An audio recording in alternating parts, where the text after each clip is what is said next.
নিজের জীবনের লক্ষ্যগুলো ঠিক করুন এবং নিজের পথ নিজেরই খুঁজে বের করতে হয়। এই স্বার্থপর দুনিয়ায় কেউ কারো নয়। হাই এভরিওয়ান, আশা করি সবাই ভালো আছেন। আসসালামু আলাইকুম। আমি সোনিয়া আপনাদের সাথে আছি আজকে কিছু কথা বলবো। আমাদের জীবনে যেই ভুলগুলো আমরা বারবার করে থাকি এবং যেই জিনিসগুলো আমাদের সামনে এগোতে দেয় না, আমরা আসলে দেখি যে মানুষ যেটা বলে সেটা নিয়েই আমরা বেশি কান দিই, কিন্তু আমাদের হচ্ছে যে কি করা উচিত সেই বিষয়ে আমরা কিন্তু একদমই খেয়াল রাখি না। আমরা মনে করি মানুষ যেটা বলবে সেটাই আমাদের জীবনের একমাত্র লক্ষ্য। মানুষ ভালো বললে ভালো, খারাপ বললে খারাপ, কিন্তু আসলে জীবনের লক্ষ্য ওটা না।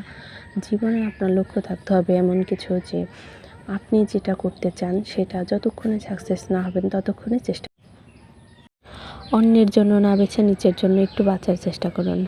আপনার জীবন, তাই আপনাকেই ঠিক করতে হবে যে আপনি জীবনে কী হতে চান বা জীবনে কী করতে চান। সেই লক্ষ্যটা ঠিক রেখে আপনি সামনে এগিয়ে যান। মানুষ তো কত কথাই বলে, তাই না? তো মানুষের কথায় কান দিলে কি আর চলে? জীবন তাহলে আর চলবে না, জীবন থেমে যাবে। আপনি মানুষের কথা শুনে দুঃখে দুঃখে কষ্ট পাবেন আর দীর্ঘশ্বাস ফেলে বলবেন যে আমার দ্বারা কিছুই হলো না, আমি কিছুই করতে পারলাম না। এটা আসলে মানুষের জীবনের লক্ষ্য হতে পারে না এবং একটা মানুষের জীবন এরকমের হতে পারে না। আপনি যেরকম একটা রক্ত মাংস গড়া মানুষ, আপনার ভিতরে জিদ থাকতে হবে এবং সাহস থাকতে হবে। আপনি কি করতে চান সেই লক্ষ্যে এগিয়ে যেতে হবে। আমরা হচ্ছে নিজের জীবনের চেয়েও একটা জিনিস বেশি মূল্যায়ন করি, সেটা হলো যে মানুষের কথা। সবসময় একটা কথাই ভাবি যে মানুষ কি বলবে, মানুষ আমাকে এটা বলবে ওটা বলবে। আরে ভাই, আমি ভালো থাকলেও মানুষ বলবে, খারাপ থাকলেও বলবে। তা আমার জীবনের লক্ষ্য আমারই ঠিক করতে হবে। আমি যদি আজ ভালো করি তা অবশ্যই কাল নয়তো অন্য একদিন না একদিন সবাই ভালো বলার চেষ্টা করবে। আর যদি আমি ভালোই না থাকতে পারি তাহলে বলবে জীবনে কী করতে পারছো, কিছুই করতে পারোনি, শুধু শুধু তালবাহানা করেছো আর দেখাইছো যেন জীবনে কত কী করার চেষ্টা করছো। আসলে আমার চেষ্টাগুলো ব্যর্থ নয়, আমি চেষ্টা করে গেছি, হয়তো বা আমি সফল হতে পারিনি, তাই বলে থেমে থাকলে হবে না। নিজে চেষ্টা করুন, নিজে চেষ্টা করে সামনে এগিয়ে যান, তাহলে আর মানুষ আপনাকে কোনো দিনও কোনো কথা শোনাতে পারবে না। সফল মানুষকে দেখলে মানুষ উদাহরণ হিসাবে তাকিয়ে দেখায়, আর যদি আপনি ব্যর্থ হয়ে যান তাহলে কিন্তু আপনাকে দেখে মানুষ হাসাহাসি করবে, মজা নেবে। আসলে নিজেকে এরকমের মজার পাত্র যদি না বানাতে চান, যদি এরকমের হাসির পাত্র না বানাতে চান, তাহলে অবশ্যই নিজের জীবনে কিছু চেষ্টা করে অ্যাচিভ করুন। একটা কথা মনে রাখবেন, শত কষ্টের পরও কিন্তু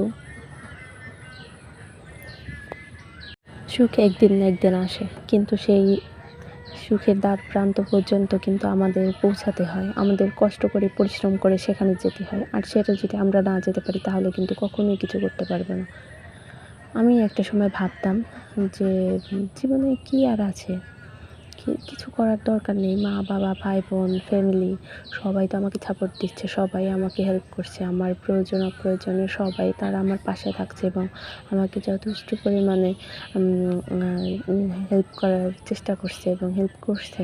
আমার যা প্রয়োজন সব কিছু তারা দিচ্ছে। তাহলে আমার লাইফে এত কিছু করে কি করব, কিংবা এত কিছু করার চিন্তাভাবনা আমি কেন করতেছি? আমার মাথার ভিতরে শুধু এই জিনিসটা ঘুরতো।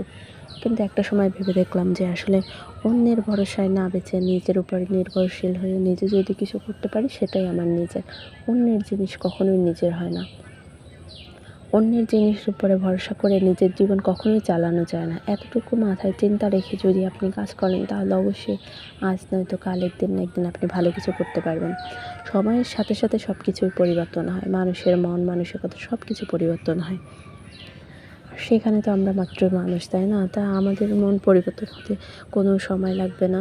সো অন্যের উপর নির্ভরশীল না থেকে নিজে কিছু করার চেষ্টা করুন। জীবনে যারা কিছু নিজে যখন পরিশ্রম করে ইনকাম করবেন তখন দেখবেন সেই জিনিসটার ভিতরে আলাদা একটা শান্তি আছে, আলাদা একটা মজা আছে, একটা স্বাদ আছে অন্য রকমের। অন্যের কাছে হাত পেতে কিছু নেওয়ার ভিতরে সেই শান্তিটুকু নেই। যাই হোক, অনেক কথাই বলে ফেলছি। সবাই আমার ভিডিওটি যদি দেখে থাকেন সম্পূর্ণ, তাহলে অবশ্যই লাইক কমেন্ট শেয়ার করে দেবেন, ভালো লাগলে চ্যানেলটি সাবস্ক্রাইব করে দেবেন। তো সবাই ভালো থাকুন, সুস্থ থাকুন। আল্লাহ হাফেজ। অনেক কথাই বলে ফেলছি, তো সবাই ভালো থাকুন। আসসালামু আলাইকুম।